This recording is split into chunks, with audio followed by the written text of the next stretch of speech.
In the previous video, we explored the different types of carbon credit projects, from forest conservation and renewable energy to methane capture and direct air capture.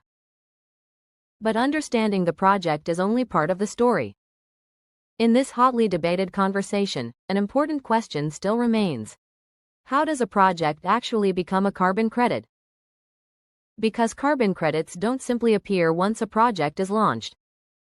There is an entire process taking place behind the scenes, a process designed to ensure that the emissions reductions being claimed are real, measurable, and verifiable. In this video, we'll follow the complete journey of a carbon credit, from project idea to credit issuance and retirement. If someone wants to understand carbon credits, they first need to know why the creation process matters. It's what makes a credit truly credible. Imagine if anyone could simply claim, "I planted some trees, therefore I created carbon credits." Would that make any sense? The carbon market would quickly lose credibility. Buyers need confidence that a carbon credit genuinely represents 1 ton of carbon dioxide reduced, avoided, or removed. That's why carbon markets rely on structured methodologies, third-party verification, and detailed monitoring processes. The life cycle exists to build trust, and understanding this life cycle helps us understand why some carbon credits are considered more credible than others.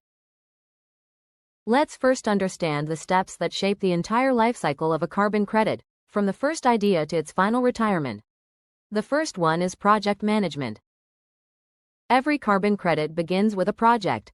This project could be protecting a forest. Protecting forests keeps carbon locked safely in the trees instead of releasing it into the air. Building a wind farm. Wind farms generate clean power, replacing fossil fuels with energy from moving air. Capturing methane from a landfill. Capturing methane from landfills turns harmful waste gas into usable energy. Removing carbon directly from the atmosphere. Direct air capture pulls carbon straight from the sky and stores it safely away. At this stage, project developers define: Number 1. The project's objectives. Number 2. How emissions reductions will be achieved. Number 3. How results will be measured. But having a good idea isn't enough. The project must also follow an approved methodology that determines exactly how emissions reductions will be calculated. This ensures consistency across the market. After project management, we move on to step number 2, validation.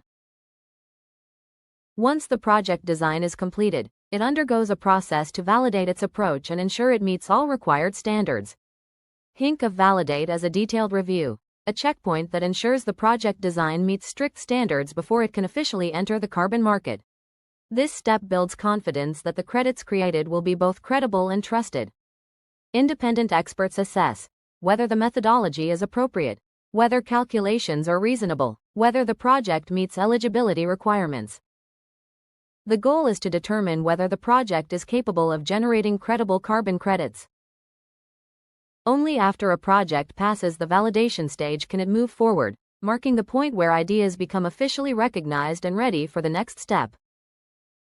After validation, the next important stage is monitoring.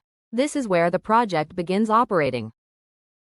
But generating carbon credits requires solid evidence, proof that emissions were truly reduced or removed. Project developers must continuously monitor performance and collect data. For example, project developers regularly measure tree growth to understand how much carbon the forest is absorbing from the atmosphere over time. They also monitor forest health to ensure the ecosystem remains strong, resilient, and capable of storing carbon effectively. The amount of carbon stored within trees and vegetation is carefully calculated and recorded throughout the project's lifetime. A methane project may measure volume of methane captured and energy generated. A renewable energy project may monitor electricity produced and fossil fuel emissions avoided. This monitoring phase can continue for months or even years. Without reliable data, there can be no credible carbon credits. After monitoring, the next phase is verification.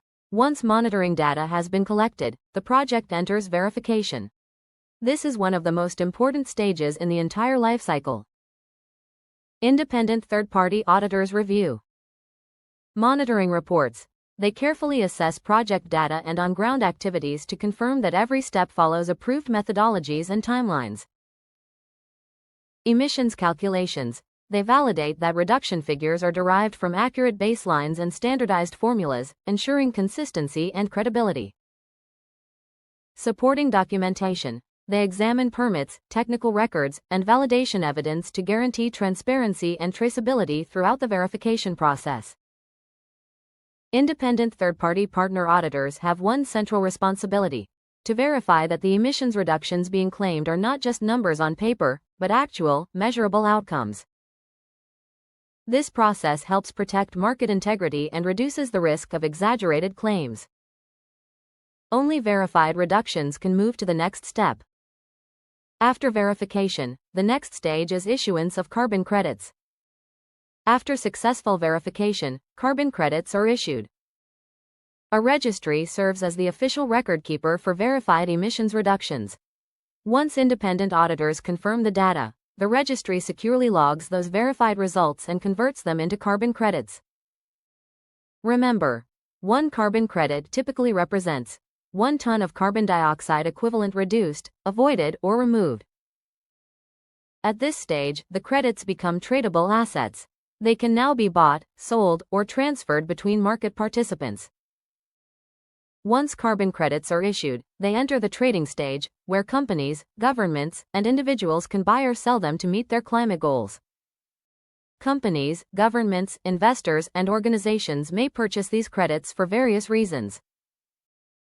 Some organizations use carbon credits as part of their broader climate strategies.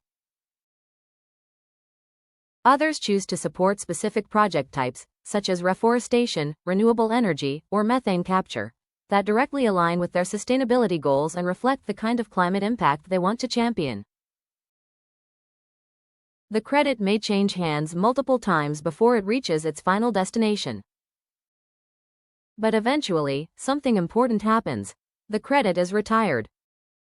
And now, we come to the next and the final stage of the carbon credit lifecycle: retirement. When a company uses a carbon credit to make a climate claim or offset emissions, that credit is retire.